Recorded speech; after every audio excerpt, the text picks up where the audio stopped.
जसले 63 साल कार्तिक 22 गतेको 7 राजनीतिक दल र माओवादीको बीचमा एउटा सहमति भयो। जसले त्यो सहमति गरे, त्यही सहमतिको आधारमा नेपाल नागरिकता ऐन 2063 जारी भयो। जसले त्यो जारी गर्ने काम गरे, त्यसैले आएर आज त्यो राष्ट्रघाती हो भनेर भन्न चाहिँ मिल्दैन भन्ने मेरो आर्गुमेन्ट थियो। कपटपूर्ण किसिमले यसलाई संशोधन गरियो। पहिला गृहमन्त्रीले पुरानो विधेयकलाई फिर्ता लिएर नयाँ विधेयक प्रतिनिधि सभामा पेश गर्दा यो प्रावधान राखिएको थिएन। पछि प्रतिनिधि सभामा छलफल गरिएको भनेर 3 पेजलाई चाहिँ नेपाल सरकारले आत्मसात गरेको भनेर भन्यो। हेर्नुहोस् है त, नेपाल नागरिकता ऐन 2063 लाई संशोधन गर्न बनेको विधेयक सम्बन्धमा प्रतिनिधि सभामा परेका संशोधनहरूमध्ये सरकारको तर्फबाट स्वीकार गरिएका विषयहरू भनेर कसले संशोधन हाल्यो, कहाँ छलफल भयो, कसरी पारित गरियो भन्ने कुरा अस्पष्ट छ। एउटा डरलाग्दो प्रावधान चाहिँ यहाँनिर घुसाइयो।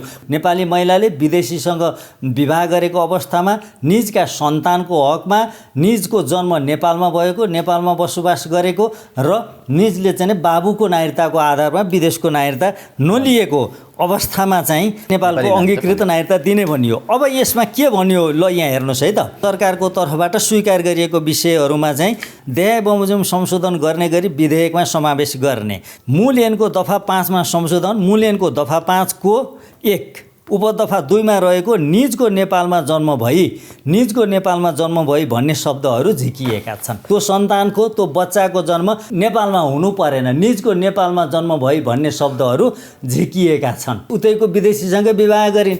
अब तिनको सन्तानले आफ्नै सन्तान भए पनि होस्, कोही डोर्याएर लिएर आउँदा पनि भयो, मेरो सन्तान भन्दा त भयो त। अब त यसलाई चाहिँ सबै समग्रमा एकैचोटि चाहिँ पास गरियो। हेर्नुहोस्, घुसाइयो। यसरी चाहिँ यो जालसाजीपूर्ण किसिमले, कपटपूर्ण किसिमले यहाँ राष्ट्रघात भएको छ, राज्य विरुद्धको अपराध भएको छ। दलीय हित, व्यक्तिय हित, व्यक्तिको हितका कुराहरूको पछि लाग्दै नेपाल भन्ने देश विघटनतिर जान लागेको छैन। यो अस्थिपञ्जर मात्रै छ। नेपालको सार्वभौम सत्ता, भौगोलिक अखण्डता, देशको राजनीतिक स्वतन्त्रता, स्वाभिमान भन्ने कुरा सबै समाप्त हुन लागेको छैन।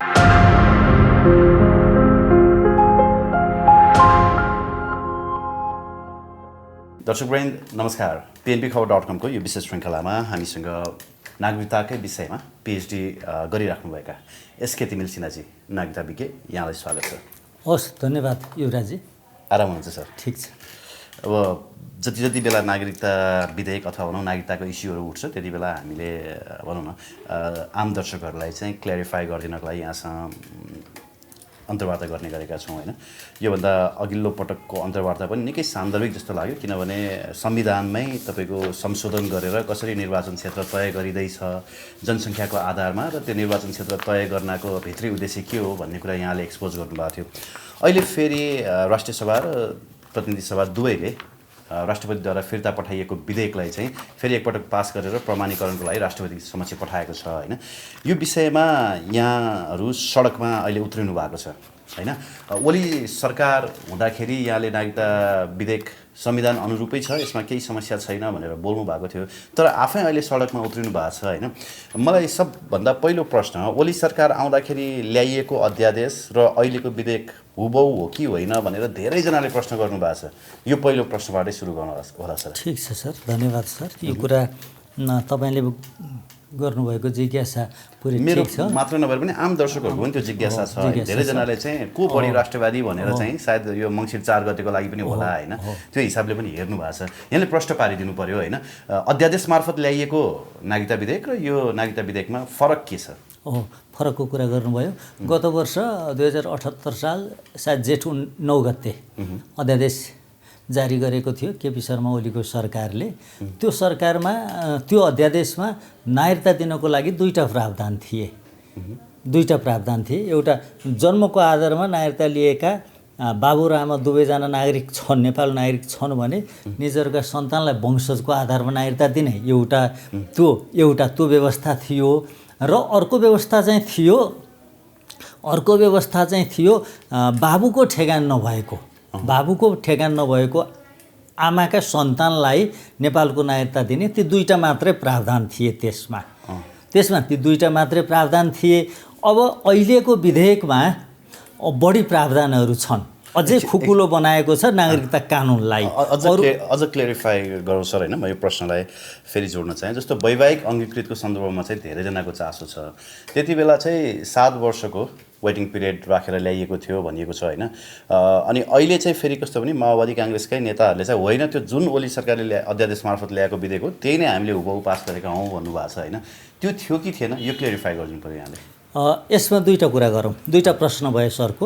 एउटा त गत वर्ष ओली सरकारले जारी गरेको अध्यादेश र अहिलेको विधेयक हुबहु छ छैन भन्ने एउटा प्रश्न भयो।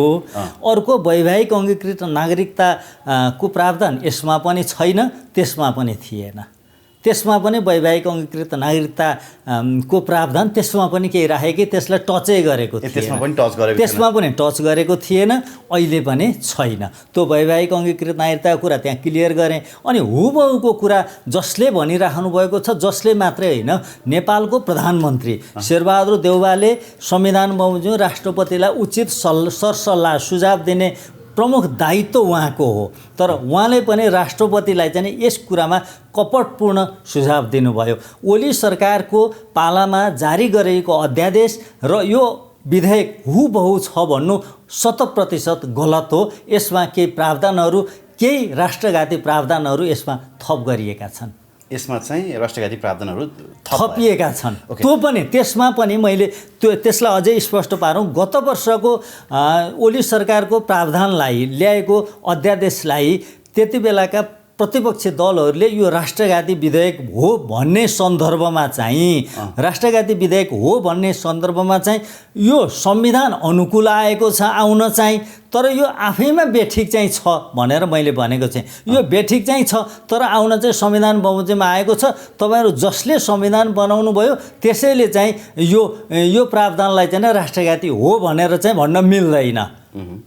मेरो त्यो आर्गुमेन्ट थियो त्यति बेला। किन त्यो राष्ट्रघाती जसले 63 साल कार्तिक 22 गतेको 7 राजनीतिक दल र माओवादीको बिचमा एउटा सहमति भयो। त्यो जसले त्यो सहमति गरे, त्यही सहमतिको आधारमा नेपाल नागरिकता ऐन 2063 जारी भयो। जसले त्यो जारी गर्ने काम गरे त्यसैले आएर आज त्यो राष्ट्रघाती हो भनेर भन्न चाहिँ मिल्दैन भन्ने मेरो आर्गुमेन्ट थियो। संविधान बमोजिम नै आएको छ, यो आउनु नै पर्ने छ, यो बाध्यता छ। हामी चक्रव्यूहमा फसिसकेका छौँ, तर यसलाई केही सुधार गरेर कन्डिसन राखेर छानबिन गरेर अगाडि बढ्नुपर्छ भन्ने मेरो त्यति बेला पनि त्यही तर्क छ, अहिले पनि त्यही तर्क हो। ओके, अहिले के कुराहरू चाहिँ यसमा होइन इनपुट गरियो, के कुराहरू घुसाइयो जसले गर्दा चाहिँ यो बढी राष्ट्रघाती भयो? जस्तो यहाँकै अस्ति सडकको भाषण सुन्दा पनि यसमा केही 2-3वटा प्रावधानहरू छिराइएका छन् होइन, जसले गर्दाखेरि चाहिँ यसलाई झन् बढी डेन्जरस बनाएको छ भन्नुभएको छ होइन। हुन त फिजीकरणको उसमा तपाईँ सहमत हुनुहुन्थेन, तपाईँले नै फेरि सार्वजनिक अभिव्यक्तिमा फिजीकरणको प्रयासमा जाँदैछ भन्नुभएको छ होइन। के छ यो अघि क्लियरिफाई सुन्नुहोस् है त। अब अहिलेको नेपाल नागरिकता ऐन 2063 को कुरा गरौँ, अहिलेको थपिएको कुरा मात्रै गरौँ है त। पहिला गत वर्ष ल्याएको कुरा, पहिला राष्ट्रघात भएको कुरा, त्यसपछि त्यसैलाई चाहिँ अनुमोदन गर्दै गर्दै हामी चक्रव्यूहमा फसेको कुरा, नेपाल नागरिकता ऐन 2063 को दफा 4 बमोजिम जन्मको आधारमा नागरिकता दिएको कुरा, त्यस आधारमा नागरिकता पाउँदाखेरि चाहिँ नेपालीले मात्रै नपाएर विदेशीहरूले पाएको कुरामा हामीले व्यापक चर्चा गरिसकेका छौँ। अब यसपालि प्योरली के कुरा उनीहरूले के गरे त भन्नुहुन्छ भने अहिले नागरिकता कानुनमा के छ, दफा 5 को उपदफा 2 मैले पढेर सुनाएँ। विदेशी नागरिकसँग विवाह गरेकी नेपाली नागरिक महिलाबाट जन्मिएका छोराछोरीको हकमा निजको नेपालमा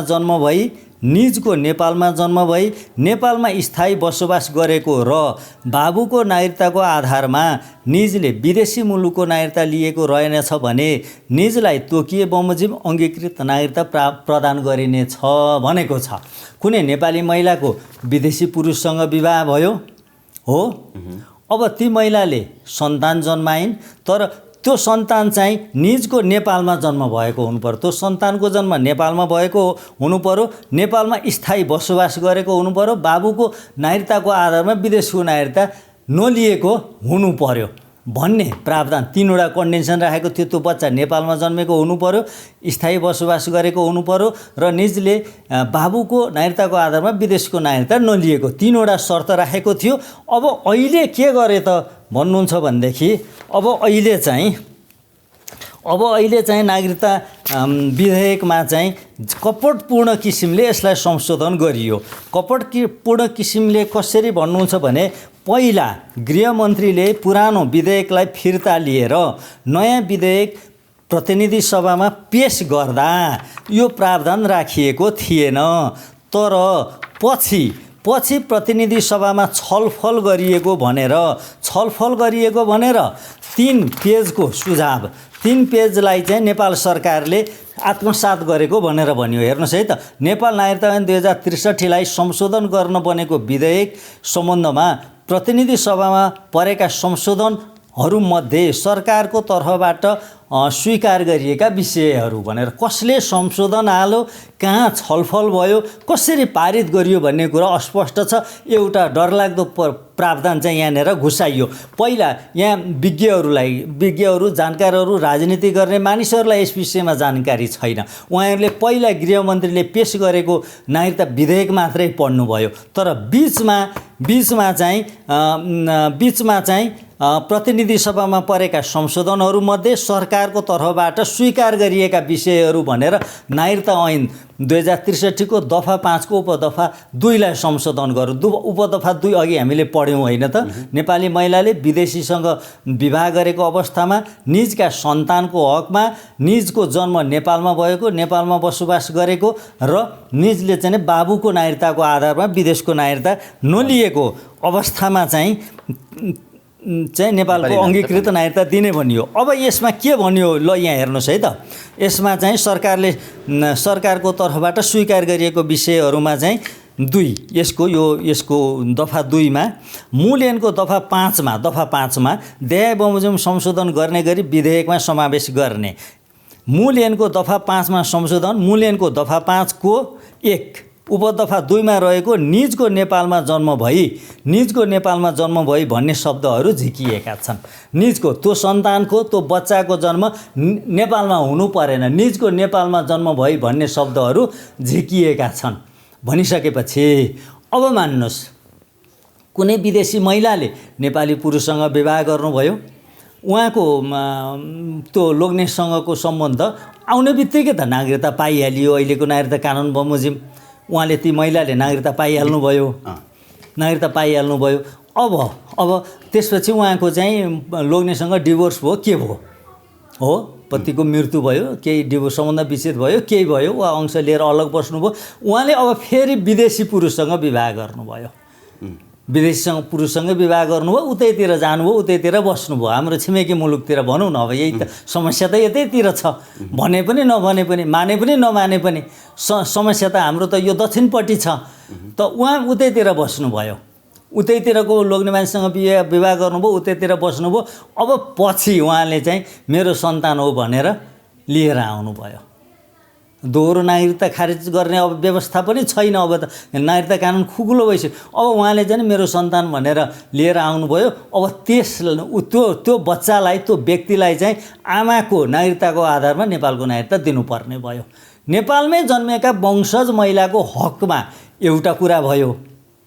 तर अहिलेको यो व्यवस्थाले त नागरिकता पाउनको लागि 2टा शर्त मूल रूपमा आवश्यक पर्छ। कि त यो भूमिमा जन्माउनु पर्यो, कि त यो भूमिमा जन्मेको कुनै मान्छेसँग ब्लड रिलेसन हुनु पर्यो, या बाबु र आमाको यहाँको नागरिकता हुनु पर्यो। अब त्योभन्दा फाल्टो आधारमा कि त वैवाहिक अङ्गीकृत नागरिकता हुनु पर्यो, कि त 15 वर्ष नेपालमा बसेको, नेपाली भाषा संस्कृति आदि इत्यादि सब जानेको, कला संस्कृति दर्शनको ज्ञान भएको व्यक्ति हुनु पर्यो भन्ने एउटा बसोबासको आधारमा दिने त्यो। यो व्यवस्थाभन्दा फाल्टो नेपालमा जन्मनु पनि परेन, नेपालमा बस्नु पनि परेन, नेपाली बाबुआमा पनि चाहिएन, ब्लड रिलेसन पनि चाहिएन। विदेशी महिला नेपालमा बिहे भएको थियो, फेरि कारणवश उतैको बहिन हो, उतै बस्न गइन्, उतैको विदेशीसँग विवाह गरिन्। अब तिनको सन्तानले आफ्नै सन्तान भए पनि होस्, कोही डोर्याएर लिएर आउँदा पनि भयो, मेरो सन्तान भन्दा त भयो त। अब त अनि त्यो त एउटा इक्जाम्पल होला। अर्को सबभन्दा डेन्जरस इक्जाम्पल चाहिँ के हुन्छ भने हाम्रो तराई बेल्टमा अधिकांश चेलीहरू विवाह गरेर भारततर्फ गइएका छन्। भारततर्फ जान्छ। उहाँहरूले त त्यहाँ नागरिकता पाउनको लागि 7 वर्ष कुर्नुपर्छ, प्रावधान त्यो छ। ओहो। अब उनीहरूका छोराछोरीहरूलाई त सहजै, एकदमै सहजै सबै हाम्रा भान्जा भान्जीलाई नेपाली नागरिकता पाउँछ। सबै अब अहिले मैले तपाईँलाई मैले एउटा सैद्धान्तिक रूपमै यहाँले भन्दै मैले बोलिहालेँ। सैद्धान्तिक रूपमा त माटोको रिलेसन पनि नभइकन रगतको रिलेसन कि माटोको रिलेसन चाहिन्छ कि रगतको रिलेसन चाहिन्छ नागरिकताको लागि। यी दुइटै रिलेसन नभएको मान्छेहरूले पनि यो प्रावधान अन्तर्गत नागरिकता प्राप्त गर्ने भए भनेपछि यति डेन्जरस छ। रिलेसन हुँदा पनि त समस्या त हुने भयो नि। विवाह गरेर गइसकेका चेलीहरू अब समग्र त्यो त एउटा छँदैछ, त्यो छँदैछ, सानो मास छैन हो, त्यो ठुलो मास छ। तपाईँले त मेरो डोर्याउँदै ल्याए पनि भयो मेरो सन्तान हो भनेर। हो, यसको बाबु छैन, मैले उताको नागरिकता पाइनँ, यताको नागरिकता चाहियो भने डोर्याउँदै ल्याए भयो, डोर्याउँदै ल्याउँदा भयो। अब त्यो त नेपाली महिलाहरूले उता बाहिरतिर बोर्डरमा वारिपारि हुन्छ। अब त्यो ठुलो सङ्ख्या छ। ठुलो सङ्ख्याका भान्जा भान्जीहरूले बोर्डर लाइनका भान्जा भान्जीहरू जति सबैले नेपालको नागरिकता पाउने भए यो डरलाग्दो प्रावधान जुन गृहमन्त्रीले पहिला पेस गर्नुभएको थिएन, गृहमन्त्रीले पेस गर्नुभएको थिएन, पछि घुसाइयो। कसले घुसायो, कसले संशोधन पेस गर्यो त्यो कुरा पनि स्पष्ट छैन। त्यस विषयमा छलफल भएको पनि स्पष्ट छैन। यसलाई चाहिँ सबै समग्रमा एकैचोटि चाहिँ पास गरियो। हेर्नुहोस्, घुसाइयो। यसरी चाहिँ यो जालसाजीपूर्ण किसिमले, कपटपूर्ण किसिमले यहाँ राष्ट्रघात भएको छ, राज्य विरुद्धको अपराध भएको छ। मेरो कुरा यो हो। यो एकदमै डरलाग्दो छ, यो एकदमै गम्भीर छ। ठिक छ, ल, नेपाली चेलीहरूको, नेपाली महिलाहरूको विदेशी पुरुषसँग विवाह भयो। अब उनीहरूको सन्तान उहाँ जन्मियो। सन्तान जन्मिसकेपछि पतिको मृत्यु भयो, या सम्बन्ध विच्छेद भयो, या अंश लिएर अलग्गै बस्नुपर्ने भयो, या कुनै कारणले त्यहाँ बस्न नसक्ने अवस्था भयो, या नेपाली महिलाहरू वैदेशिक रोजगारीको सिलसिलामा जाँदाखेरि अब अवैध किसिमले चाहिँ गर्भधारण गरेर आउनुपर्ने अवस्था भयो। ती अवस्थाहरूलाई त्यो जस्टिफाई गर्नुपर्छ नि त, त्यसलाई त शर्त राख्नु पर्यो नि त, स्पेसल कन्डिसन त्यसमा राख्नु पर्यो नि त। यी शर्तमा चाहिँ नेपाली महिलाहरूको विदेशी पुरुषसँग विवाह भएको अवस्थामा पनि यी शर्तहरूको अवस्थामा चाहिँ यी अवस्थामा चाहिँ नेपालको नागरिकता दिने भनेर शर्त राख्नु पर्यो नि त। यसरी त यहाँले भने जस्तो अवैधानिक तरिकाले गर्भधान भएर जन्मेका धेरै बच्चाहरू समस्यामा हुनुहुन्छ। उहाँहरूले नागरिकता पाउनुपर्छ आमाको नामबाट मात्रै भन्ने पक्षमा पनि हामी छौँ। तर मैले भन्नु खोजेको वैधानिक विवाह गरेर भारततर्फ गएका अथवा अन्य मुलुकमा गएकाहरूको नेपाल सरकारले चिन्ता किन गर्ने? त्यहाँको सरकारले त्यहाँ जन्मेको बच्चाको लागि त उनीहरूको पनि त होइन सिटिजन राइट त छ त। कुनै पनि होइन बच्चा नागरिकताविहीन त हुँदैन। म तपाईँलाई यहाँ डकुमेन्ट्स नै देखाउने थिएँ। अब अहिले डकुमेन्ट तयार पारिएन। Convention on the nationality of the married woman भन्ने चाहिँ एउटा अन्तर्राष्ट्रिय कन्भेन्सनै छ, अभिसन्धि छ। त्यसको धारा 3ले, आर्टिकल 3ले त विवाह भएको महिलाहरू जुन देशको पुरुषसँग विवाह हुन्छ उनीहरूले त्यसै देशको नागरिकता पाउँछन् र उनका सन्तानले पनि त्यसै बाबुकै मुलुकको नागरिकता पाउँछन् भन्ने त स्पष्टै व्यवस्था छ। त्यो एउटा कानुनी व्यवस्था भयो, अन्तर्राष्ट्रिय अभिसन्धि नै छ। त्यो म अहिले पढेरै सुनाइदिन सक्छु, त्यो म देखाइदिन सक्छु। Convention on the nationality of the married woman भन्ने एउटा इन्टरनेसनल कन्भेन्सनै छ। यो छ नि, एकैछिनलाई यसमा मैले एउटा प्रतिप्रश्न गर्न चाहेँ। यो कुनै एउटा स्पेसिफिक पर्सनको लागि अथवा कुनै एउटा स्पेसिफिक मास अफ पर्सनको लागि मात्रै चाहिँ सजिलो होस् भनेर ल्याइएको हो कि यो एज अ होल यहाँले भने जस्तै राष्ट्रघाती गर्नको लागि ल्याइएको जस्तो लाग्छ? होइन, मनसाय चाहिँ यति धेरै स्टेट गरेर क्लियरली कसैलाई बाटो खुलाइदिनको लागि मात्रै ल्याएको जस्तो देखिन्छ। यस्तरी ब्ल्याङ्केट स्टेटमेन्टको प्रयोग गरेर सबैलाई चाहिँ शर्त राख्नुपर्छ। ठिक छ, कुनै नेपाली महिलाको विदेशी पुरुषसँग विवाह भइसकेपछि अब भइसकेपछि चाहिँ सन्तान पनि जन्मियो, जाहे जन्म भइसकेपछि अब पतिको मृत्यु भयो। मृत्यु भएपछि परदेशमा बस्न सकेनन् महिलाहरू, आफ्नो बच्चा चेपेर आए, या पतिसँग सम्बन्ध विच्छेद भयो, या अन्य कुनै कारण पर्यो भनेदेखि ती अवस्थामा यो शर्तमा चाहिँ नेपाली महिलाले विदेशी भूमिमा जन्माएको सन्तानलाई पनि नेपालको नागरिकता दिने भनेर एउटा विशेष कन्डिसन राख्न सकिएला। उहाँले प्रमाण पेश गर्नु पर्यो, त्यस आधारमा चाहिँ नेपाल सरकारले सोच्न सक्ने एउटा व्यवस्था भयो। तर यसरी चाहिँ खुल्ला फेरि चाहिँ सुरुमा पेश गरेको विधेयकमा छैन, पछि चोर बाटोबाट छिराइएको छ। हेर्नुहोस् है त, यो चोर बाटोबाट छिराइएको छ। पहिला पेश गरेको विधेयक अलग्गै छ, पहिला पेश गरेको विधेयक यो अलग्गै छ। अनि पछि फेरि नेपाल सरकारले चाहिँ नेपाल सरकारको तर्फबाट स्वीकार गर्ने विषयहरू भनेर छुट्टै चाहिँ यो 3 पानाको चाहिँ यहाँनिर चाहिँ विधेयक उहाँहरूले चाहिँ थप गर्नुभयो प्रतिनिधि सभामा। अनि त्यसपछि उहाँहरूले राष्ट्रिय सभामा पठाउनु भयो, राष्ट्रिय सभाले पारित गर्यो। पारित गरिसकेपछि अनि यो दुईटैलाई चाहिँ मर्ज गरेर अब यसैको हेरौँ है त, राष्ट्रपतिलाई पठाएको चाहिँ दफा 3मा चाहिँ दफा 3मा मूल्याङ्कको दफा 5को 1 उपदफा 2मा रहेको निजको नेपालमा जन्म भई भन्ने शब्दहरू झिकिएका छन्। भनेपछि यसलाई यति शब्दलाई मात्रै नहेरौँ, यसको गम्भीरता हेरौँ त, यसलाई उदाहरणमा लिएर हेरौँ त, बोर्डर लाइनको कुरा गरेर हेरौँ त, के आवश्यक छ। अनि विदेशी बुहारी पनि यहीँनिर आउने बित्तिकै नेपालले नागरिकता दिनुपर्ने, त्यसमा करेक्सन त्यो कानुन चाहिँ आफैमा ठिक छैन, त्यो ठिक छैन। त्यसलाई केही शर्त राख्नुपर्छ, के जस्तो भनौँ न, शर्त के को लागि आवश्यक भन्ने कुरा पनि हुन्छ। बिहे भएर आइसकेपछि त स्वीकार गरिसके, अब नेपालको पुरुष लोग्ने मान्छे पुरुष स्वीकार गरिसके, नेपालको कानुन स्वीकार गरिसके भने त त्यो उसको नेपालप्रतिको निष्ठा देखिनुपर्छ कि पर्दैन। सानो कुरा गरौँ न, उनले नेपालको नागरिकता प्राप्त गरेन्, ती विदेशी महिलाले नेपालको सरकारी कामकाजको भाषामा उनले नेपालको नागरिकतालाई पढ्न जान्नुपर्छ कि पर्दैन? मेरो सानो जिज्ञासा। भन्नेहरूले भन्लान् होइन नागरिकतामा अङ्ग्रेजी पनि लेखिन्छ, नेपाली पनि लेखिन्छ, अहिले अङ्ग्रेजी भाषा नबुझ्ने कोही होलान् पनि भन्लान्। तर नेपालको संविधानको धारा 7मा सरकारी कामकाजको भाषा देवनागरी लिपिमा लेखिने नेपाली भाषा नेपालको सरकारी कामकाजको भाषा हुनेछ भनेपछि देवनागरी लिपिमा लेखिएको नागरिकता, त्यो नागरिकता प्राप्त गर्ने कोही पनि व्यक्तिले पढ्न जान्नुपर्छ कि पर्दैन? यसको अर्थ भाषा सिक्नको लागि त केही समय चाहियो नि त। भाषा मात्रै नेपालको भूगोल, नेपालको राजनीति, नेपालको इतिहास, नेपालको संस्कृति यो सबै सिक्ने र बुझ्न यो समाजमा ऊ चाहिँ एडजस्ट हुनको लागि, समायोजित हुनको लागि केही समय त चाहिन्छ नि। त्यो पहिला त्रुटि भएको रहेछ भनेदेखि, त्रुटि भएको छ, त्यो नेपालको राष्ट्रिय हितको अनुकूल छैन भनेदेखि त्यसलाई करेक्सन पनि गर्नु पर्यो। त्यो एउटा ठाउँमा छ, ल त्यो करेक्सन पछि गरौँला। तर भइराखेको मौजुदा कानुनलाई चोर बाटोबाट बिगारियो युवराज सर।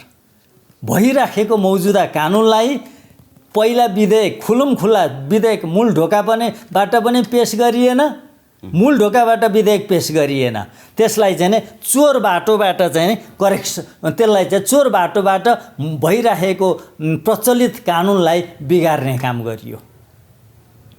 अधिकांश मान्छेलाई यस विषयमा जानकारी नै छैन युवराज सर, दुःखको कुरा।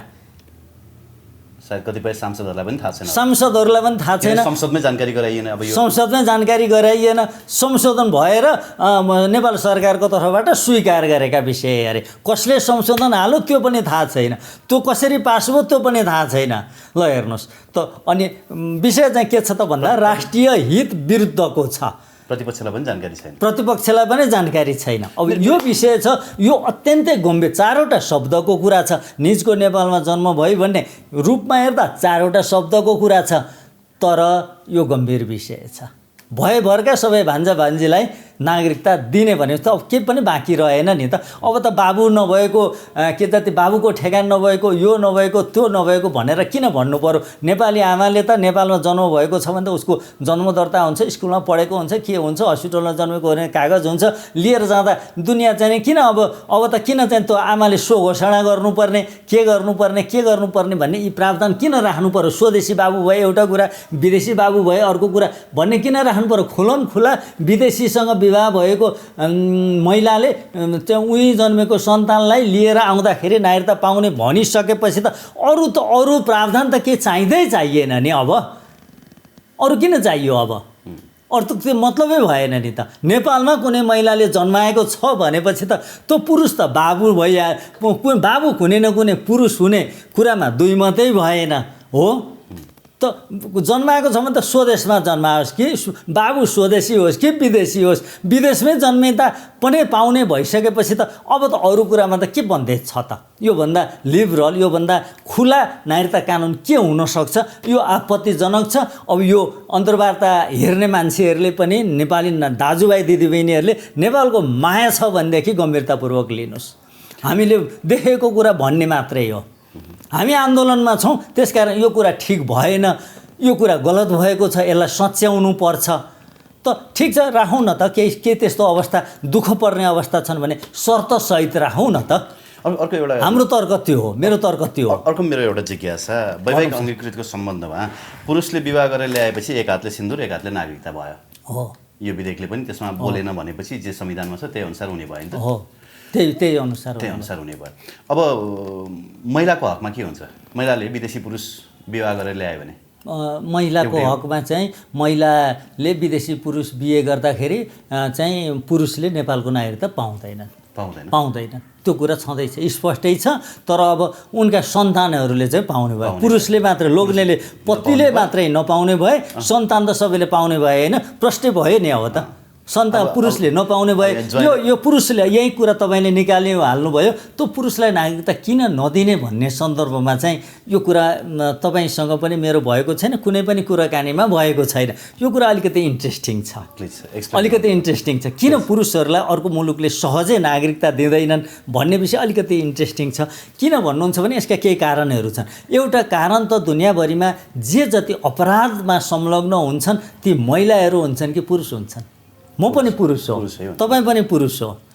पुरुष हुन्छन् हत्यामा, हिंसामा, अपहरणमा, आतङ्ककारी क्रियाकलापमा, यो चाहिँ लागु औषधको कारोबारमा हो। यी सबै क्रियाकलापमा को संलग्न हुन्छ? पुरुष संलग्न हुन्छ। होइन, अलिअलि होइन, अलिअलिको कुरा छ, अलि एक्सेप्सनल छ। तर चाहिँ अधिकांश त यी कुराहरूमा त पुरुष संलग्न हुन्छ हो, एउटा कुरा। दोस्रो कुरा, राजनीतिमा महिला र पुरुषमा को बढी सहभागी हुन्छ? पुरुष बढी सहभागी हुन्छ। अनि त्यो पुरुषलाई नागरिकता दिइसकेपछि त्यसले राजनीतिक क्रियाकलापमा सहभागी हुन्छ र अनि प्रतिनिधित्व गर्छ। अङ्गीकृत नागरिक हो नि, त्यो विदेशमै जन्मेको हुन्छ, उसको बाबुआमा पनि विदेशी हुन्छन्, उसको राष्ट्रियता विदेशी हुन्छ। किन? ब्लड पनि विदेशी हुन्छ, सोइल पनि विदेशी हुन्छ, उसको ल्याङ्ग्वेज, मुख्य मदर टङ पनि विदेशी हुन्छ हो, मदर टङ पनि विदेशी हुन्छ। राष्ट्रियता चेन्ज गर्न सकिँदैन। राष्ट्रियता भनेको भावना हो। तपाईँ कहाँ जन्माउनु भएको छ त्यही ठाउँको सपना देख्नुहुन्छ अहिले पनि तपाईँ। म पनि त्यही ठाउँको सपना देखिन्छु। यहाँ ठाउँ परिवर्तन गरेर हामीले सपनाको त्यो ठाउँ परिवर्तन हुँदैन। तपाईँ अमेरिकामा बसेका नेपालीहरू जति वर्ष बस्दा पनि हो नेपाललाई माया गर्न छोड्दैनन् नि। नेपाललाई सिटिजनै भइसक्दा पनि नेपाललाई माया गर्न त राष्ट्रियता यहाँको छ। राष्ट्रियता भन्ने कुरा अमूर्त हुन्छ, देखिँदैन।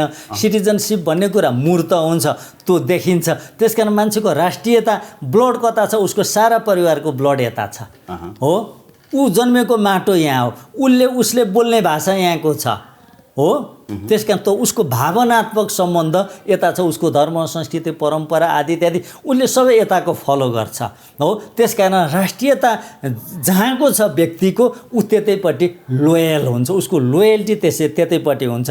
त्यसकारण देशहरूले चाहिँ त्यो विवाहको आधारमा विदेशी पुरुषलाई नागरिकता दिनको लागि हिचकिचाउनुको एउटा कारण यो भयो। एउटा त राष्ट्रियता भयो, अर्को राजनीतिमा सहभागी हुने कुरा भयो, अनि अर्को कुरा के हो त भन्दाखेरि यो आपराधिक क्रियाकलापमा पुरुषको बढी संलग्नता हुन्छ। अब अर्को कुरा भन्छु महिलाको तर्फबाट, महिलाहरूले नबुझेको कुरा। किन महिलाहरूले विदेशीसँग विवाह गर्नु हुँदैन भन्नुहुन्छ भनेदेखि महिलाहरू पुरुषको तुलनामा उनीहरू कमजोर हुन्छन्। उनीहरूको फिजिकल स्ट्रक्चर पनि कमजोर हुन्छ, बच्चा जन्माउनु पर्छ हो। अनि अर्कोको मुलुकमा गइसकेपछि उनीहरू अनसिक्योर हुन्छन्, असुरक्षित हुन्छन्। कुरा बुझ्नुभयो त?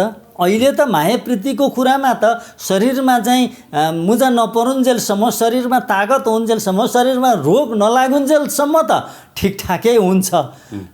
तर शरीर कमजोर हुँदै गइसकेपछि विवाह गरेर टाढा भएका छन् उनीहरू भने उनीहरू छोडिन्छन्।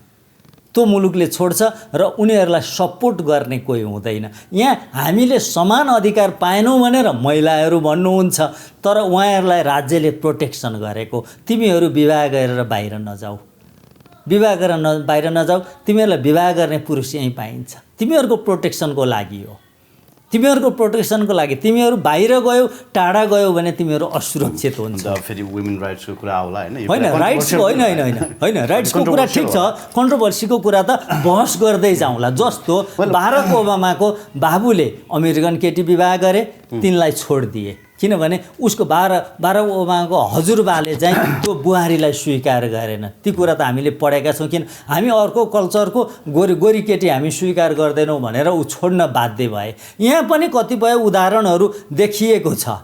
पछि चाइनामा त अहिले धमाधम नेपाली केटीहरू बिहा गरेर गइरहेका छन् नि, कतिपय त अहिले मिडियामा पनि आइरहेको देखिएको छ होइन? कोरियामा गएका छन्। अब यो विषयमा चाहिँ त्यति धेरै टच नगरौँ होला। पहिला हामी यसमै आउँ होइन? यो वैवाहिक अङ्गीकृतलाई राजनीतिक अधिकार हुन्छ कि हुँदैन त? अब अहिलेको व्यवस्था, अहिलेको विधेयकले त्यो केही बारे केही बोलेको छ कि छैन? होइन, अहिलेको विधेयकले यस विषयमा केही विवाह गरेर जस्तो एक हातले सिन्दुर र एक हातले नागरिकता दिएर भित्राइएको बुहारीहरूलाई पर्सिपल्टबाट चाहिँ संसद भवन प्रवेश गर्ने बाटो खुल्ला छ, अथवा मन्त्री बन्ने बाटो खुल्लै छैन?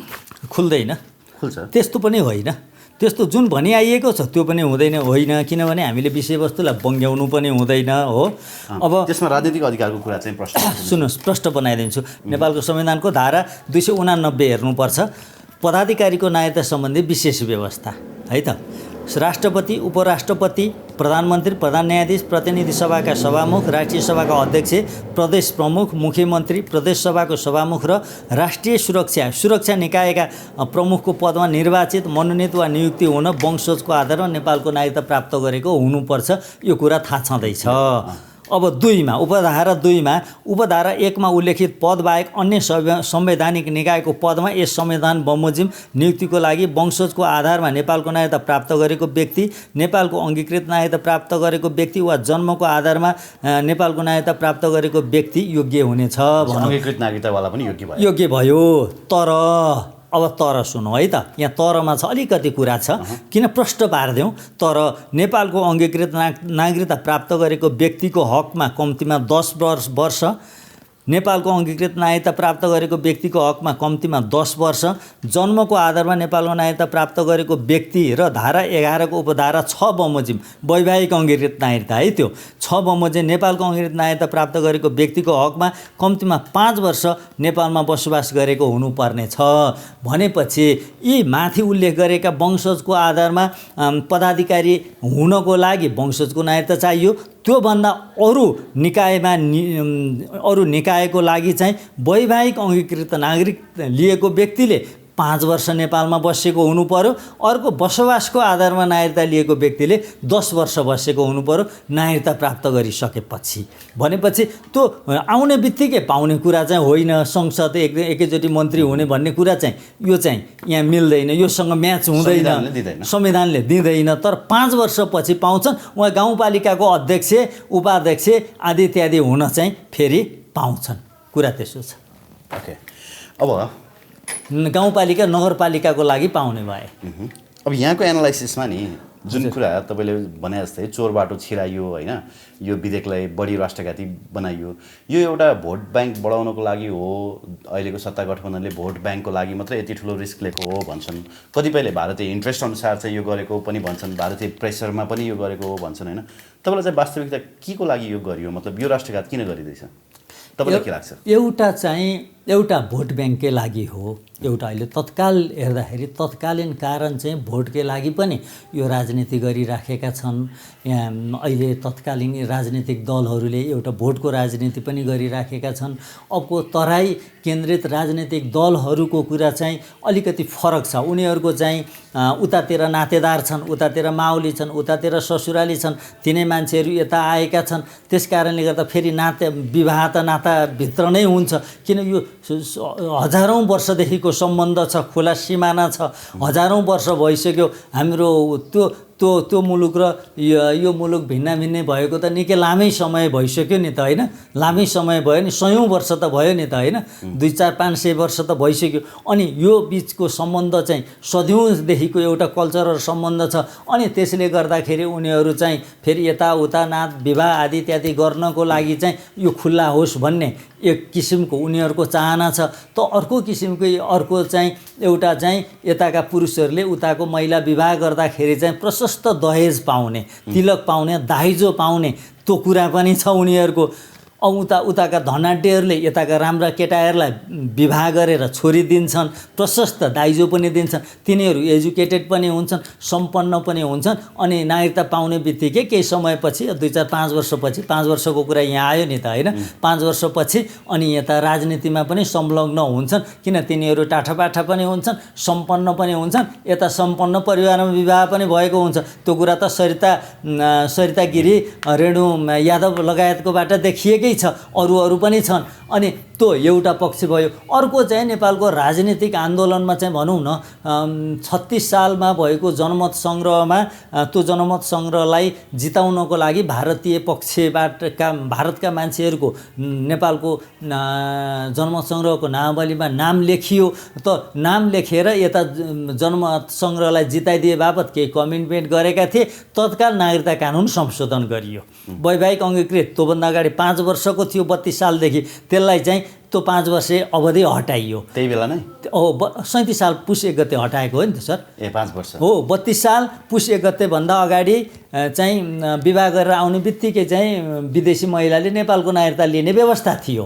अब 32 नेपालको संविधान 2019मा 2032 साल पुस 1 गते दोस्रो संशोधन गरियो। त्यो दोस्रो संशोधनले चाहिँ 5 वर्षको समय राख्यो। विदेशी महिलाले नेपाली पुरुषसँग विवाह भएर आएपछि 5 वर्ष पछि मात्रै नागरिकता पाउने व्यवस्था राख्यो। अब 36 सालको जनमत सङ्ग्रह पछि चाहिँ 37 साल पुस 1 गते नेपालको संविधानमा तेस्रो संशोधन गरेर त्यो 5 वर्ष अवधिलाई हटाइयो। त्यही बेला नै हो, त्यति बेला 37 साल पुस 1 गतेदेखि अहिलेसम्म निरन्तर त्यही चलिरहेको छ, त्यो हटाइयो। अनि अब त्यसपछि फेरि के भयो त भन्दाखेरि 2046 सालमा चाहिँ नेपालमा चाहिँ यो बहुदल लोकतन्त्र ल्याउनको लागि भनेर विदेशीहरूको सहयोग गरियो। उनीहरूको सायद केही प्रस्ताव थियो होला, केही शर्त थियो होला। त्यसमा चाहिँ नागरिकता कानुन खुकुलो बनाउन खोजे। गिरिजाप्रसाद कोइरालाले प्रशस्त प्रयास गरे, नेपाली काङ्ग्रेस प्रशस्त प्रयास गर्यो, त्यो सफल भएको थिएन। पछि जनयुद्धवालाहरू पनि फेरि चाहिँ भारतमै शरण लिएर बसे। उनीहरू चाहिँ अघोषित शरण भनौँ, सेल्टर लिएर उतै बसे, उतै कमिटमेन्ट गरे, के गरे। त उनीहरूको भारतीय पक्षको जहिले पनि के छ, यो हामीले पहिला पनि चर्चा गरिसकेका छौँ, नेपालको नागरिकता कानुनलाई खुकुलो बनाउन चाहन्छन् उनीहरू। खुकुलो बनाउनुको अर्थ के हो त? विदेशीलाई नागरिकता दिनु।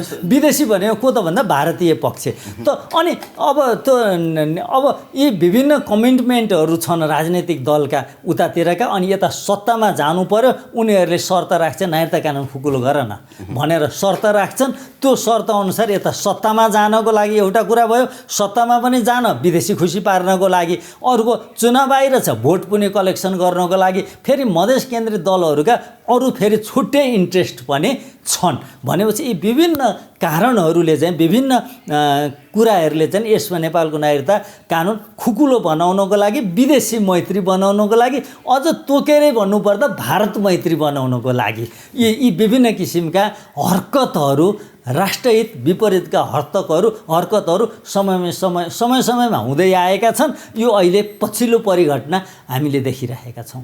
जस्तो तपाईँले पनि खुलेआम एक्सपोज गरिदिनु भएको छ होइन, 63मा कस्तो खालको राष्ट्रघात भयो, 7 राजनीतिक दल र तत्कालीन माओवादीको एउटा राजनीतिक सहमतिको आधारमा त्यति बेला चाहिँ 40 लाख भारतीयहरूलाई नागरिकता बाँडियो भनेर हिजो मात्रै पनि साध्यबहादुर भण्डारीले सडकबाट बोल्नु भएको छ। अब त्यसको आधिकारिकता कति होला त्यो आफ्नो ठाउँमा होला। अहिलेको जुन विधेयक ल्याइयो त्यो त्यसरी बाँडिएका नागरिकताहरू चाहिँ एउटा उच्चस्तरीय नागरिकता छानबिन आयोग बनाएर चाहिँ त्यसको छानबिन हुनुपर्छ भनेर तपाईँहरू लगायत धेरैले होइन, अब अहिलेको आन्दोलनको मुख्य माग पनि त्यही हो, पटक अदालतमा परेको रिटको मुख्य माग पनि त्यही नै हो, उच्चस्तरीय नागरिकता छानबिन आयोग बनाऊ भनेर सरकारलाई निर्देशन पनि दिइसकेको अवस्था छ। तर सरकारले त्यो बनाउँदैन। त्यो छानबिनमा पर्नुपर्ने नागरिकताहरूलाई चाहिँ वैधानिकता दिनको लागि यो विधेयक ल्याइएको हो। होइन त्यति मात्रै होइन। त्यसको मतलब यो विधेयकले त्यसलाई वैधानिकता दिन्छ कि दिँदैन? वैधानिक त्यसले यसले त्यो गतिविधिलाई यसले त्यो क्रियाकलापलाई यसले वैधानिकता दिने भयो, वैधानिकता दिने भयो। तर बाध्यता के छ भने त्यति बेला 62-63 सालदेखि पछाडि आएर नेपालको संविधान 2072 जारी हुनुभन्दा अगाडि जन्मको आधारमा नागरिकता दिँदाखेरि नागरिकता पाउने मान्छेहरूले त्यो विदेशीले नागरिकता पाउने सिद्धान्त हो भनेर हामीले भनिसकेका छौँ। त्यो प्रावधान विदेशीलाई नागरिकता दिने प्रावधान हो भनेर हामीले भनिसकेका छौँ। त्यसमा धेरै चर्चा नगरौँ किन हाम्रो आर्काइभमा सबै सुरक्षित छँदैछ।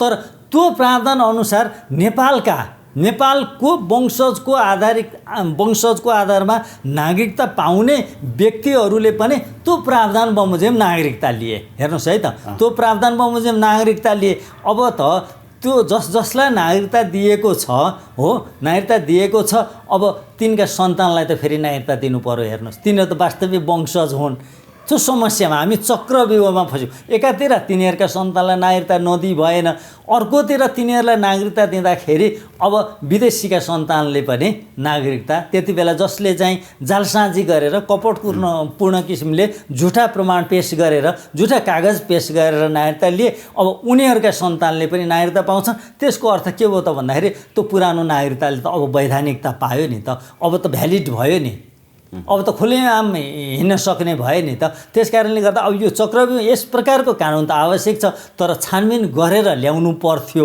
अब त्यो छानबिन गरेर नल्याउने हो भनेदेखि जन्मको आधारमा नागरिकता दिनको लागि चाहिँ वंशजको नागरिकता दिनको लागि केही शर्तहरू राख्नु पर्थ्यो।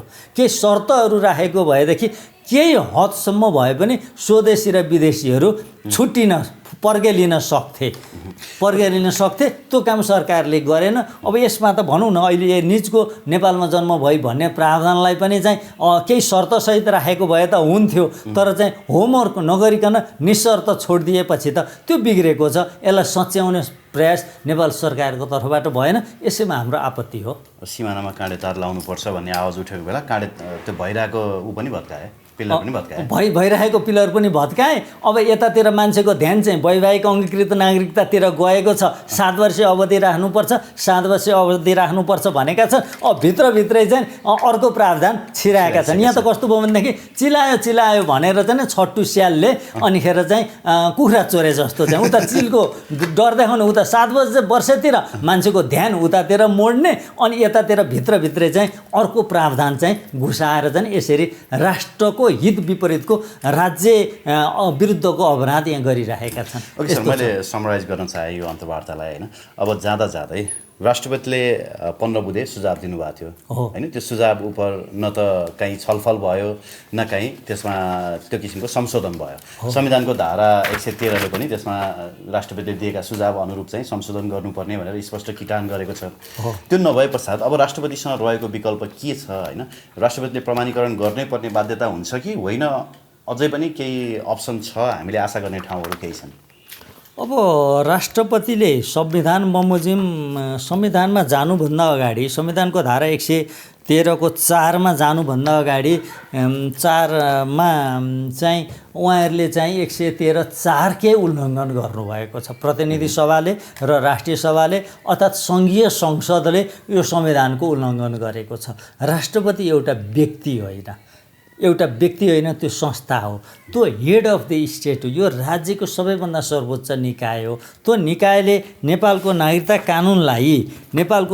कानुनलाई परिमार्जन गर भनेर लेखिसकेपछि, परिमार्जन गर भनेर भनिसकेपछि अब यहाँ हेर्नुहोस् है त, यहाँ राष्ट्रपति कार्यालयको चिठी मैले तपाईँलाई पढेर सुनाउँछु। त्यो 15 बुँदे पनि बाहिर धेरैजनालाई जानकारी दिएन भनिएको छ। हो, 15 बुँदे यहाँ मसँग छ 15 बुँदे पनि छ। अब हेर्नुहोस् है त, प्रमाणीकरणका लागि प्रस्तुत हुन आएको नेपाल नागरिकता ऐन 2063लाई संशोधन गर्न बनेको विधेयकमा नेपालको संविधान बमोजिम नागरिकता प्राप्ति सम्बन्धी विषयमा सङ्घीय संसदबाट पुनः गहन अध्ययन छलफल विमर्श र विश्लेषणसहित पुनर्विचार हुन वाञ्छनीय भएकोले सम्माननीय राष्ट्रपति श्रीमती विद्यादेवी भण्डारीज्यूबाट नेपालको संविधानको धारा 113 को उपधारा 3 बमोजिम सन्देशसहित यो विधेयक प्रतिनिधि सभामा फिर्ता पठाउने निर्णय भएकोले भनेपछि त यसलाई चाहिँ गहन अध्ययन गर्नुहोस्, छलफल गर्नुहोस्, विमर्श गर्नुहोस्, विश्लेषण गर्नुहोस् न यो विधेयकलाई। किन नागरिकता विधेयक गम्भीर विषय हो, नागरिकता कानुन गम्भीर विषय हो। यसले नागरिकता कानुन बमोजिम नै मान्छेहरू नागरिकता पाएपछि नेपालको मतदाता हुन्छन्। तिनै मतदाताहरू नेपाली जनताका प्रतिनिधि हुन्छन्। जनताको प्रतिनिधिले फेरि जनताको सार्वभौम अधिकारको अभ्यास गर्छन् र यो ठट्टा मजाको विषय होइन। यसको गहन छलफल, विचार विमर्श, पुनर्विचार आवश्यक छ भनेर उहाँले भन्नु भइसकेपछि, हेड अफ द स्टेटले भनिसकेपछि त्यो कुरालाई चाहिँ अनदेखा गर्नु, नदेखे जस्तो, नसुने जस्तो, नबुझे जस्तो गर्नु चाहिँ गम्भीर संवैधानिक त्रुटि हो। यो प्रतिनिधि सभाले र राष्ट्रिय सभाले अर्थात् समग्रमा सङ्घीय संसदले, यो सरकारले त्यो नेपालको संविधानको 2072 को धारा 113 को 4 को गम्भीर उल्लङ्घन गरेको छ। राष्ट्रपतिसँग अब के अप्सन हुन्छ? राष्ट्रपति डिनाइ गर्न सक्ने, प्रमाणीकरण होइन, राष्ट्रपतिसँग भएको त सिधा कुरा त एउटा त 113 को 4 मा चाहिँ प्रमाणीकरण गरिदिने भयो। तर एकचोटि राष्ट्रपतिज्यूले चाहिँ यो चाहिँ राष्ट्रिय हित विपरीत छ भनेर देखिसकेको विषयलाई फेरि प्रमाणीकरण गर्नु उचित हुँदैन। उहाँले थन्क्याएर राखिदिए। राष्ट्रपतिले नै यो राष्ट्रिय हित अनुकूल छैन भनेर पठाएको कारणले गर्दाखेरि उहाँले यसलाई प्रमाणीकरण गर्न मिल्दैन। होइन, अब किन प्रमाणीकरण गरेर राखिदिएपछि भइहाल्यो नि त। अर्को प्रतिनिधि सभा आउँछ होइन, राख्ने पाउनु नपाउने भन्दा राखिदिएपछि सक्यो। राष्ट्रपति त्यो गरेको काम कारबाहीप्रति राष्ट्रपतिलाई कुनै निर्वाचन अगाडि त यो प्रमाणीकरण गर्नुपर्ने बाध्यता दलहरूलाई, सत्तारूढ गठबन्धनलाई छ भन्ने कुरा सुनिन्छ नि त। त्यो गठबन्धनको त अरू उनीहरूको त दलीय इन्ट्रेस्ट भयो। दलीय इन्ट्रेस्ट र राज्यको, देशको इन्ट्रेस्ट फरक कुरा हुन्। दलीय हितको कुरा, यहाँ दलीय हितको खोज्ने कारणले गर्दाखेरि देश बिग्रिसक्यो नि युवराजी। यो दलीय हितको कुराले, दलीय हित, व्यक्तिय हित, व्यक्तिको हितका कुराहरूको पछि लाग्दै नेपाल भन्ने देश विघटनतिर जान लागेको छैन। यो अस्थिपञ्जर मात्रै छ। नेपालको सार्वभौम सत्ता, भौगोलिक अखण्डता, राष्ट्रिय राजनीतिक, देशको राजनीतिक स्वतन्त्रता, स्वाभिमान भन्ने कुरा सबै समाप्त हुन लागेको छैन। दलीय हितको कुरै नगर्नु। उहाँहरूले दलीय हितको कुरा गर्नुहुन्छ। दलभन्दा ठुलो राष्ट्र हो, दलभन्दा ठुलो राष्ट्र हो। पार्टीका कार्यकर्ता उनीहरूको मतदाताभन्दा ठुलो नागरिक हो यो देशको। त्यसकारण यो देशको हित गर्नुपर्दछ। यो देशको हितको लागि राष्ट्रपतिज्यूले चाहिँ अब अलि निडरतापूर्वक अगाडि बढ्नुपर्दछ भन्ने मेरो धारणा छ। हस् एसके सर, धन्यवाद दिन्छ महत्त्वपूर्ण संवादलाई। हस् युवराजी, तपाईँ र यो पिएनपी टेलिभिजन परिवारलाई मेरो तर्फबाट धेरै धन्यवाद। तपाईँहरूले समयमा यो महत्त्वपूर्ण इस्युहरूमा तपाईँले मलाई सम्झने गर्नुभएको छ। विशेष गरी नागरिकताको इस्युमा यो हाम्रो नेपाली नागरिक दाजुभाइ दिदीबहिनीहरूलाई सुसूचित गर्नको लागि, स्पष्ट पार्नको लागि तपाईँहरूको यो मिडियाको भूमिका, तपाईँको भूमिका पनि महत्त्वपूर्ण छ। तपाईँहरूलाई धेरै धन्यवाद।